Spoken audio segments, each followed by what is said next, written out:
Sa nag-start ang flyover, manami ni siya nga proyekto sa subong para sa akon.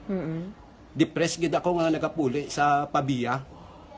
Kay para sa akon, wala ko yan naluoy sa akon kagulingon, naluoy ko sa mga tigulang, mga estudyante. Ti ako ya, wala ya, pabor sa ako niya maglakat. Ti mga amigo ko man ni sila, pero kasakit gid ang akon espirituanon, hindi balatyagon, espiritu. Kay tanan, grabe gid ya, halit gid. Oo, sa adlaw-adlaw, mapuli ka aga, hapon. Nagpa-Manila, ako daw mga 1 hour lang. Sa experience ko, subong nagabot ko sa city, mga 2 ka oras. Anis, gina yan.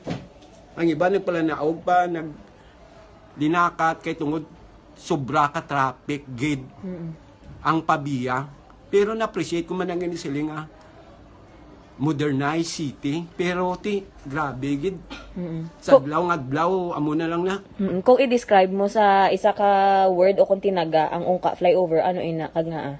Ang flyover para sa akon, di po gang mambal ko siguro sa flyover na dalam ko ano na lang ina.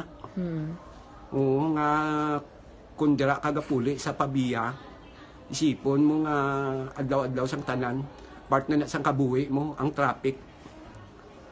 Anong maano binaton sir ang aton nga mensahe sa mga kasubong mo man nga mga commuters kag sa mga ara sa babaw sa posisyon PSTMO katapos ang DPWH? Oo.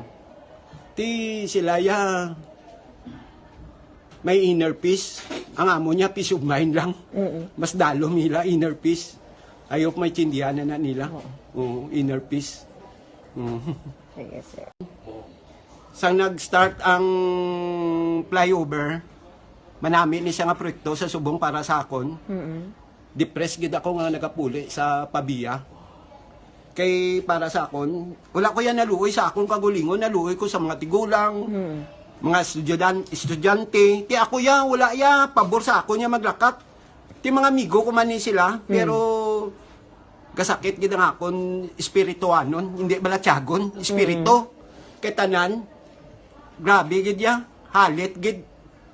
Oo, sa adlaw-adlaw, mapuli ka aga, hapon. Nagpa-Manila, ako daw mga 1 hour lang. Sa experience ko, subong nagabot ko sa city, mga 2 ka oras.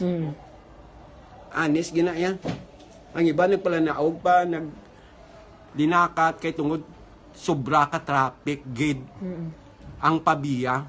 Pero na-appreciate ko man ang inisiling modernized city, pero grabe gid. Sa adlaw amo na lang na.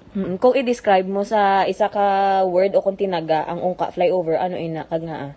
Ang flyover para sa akon, di po gang mambal ko siguro sa flyover na dalam ko ano na lang ina.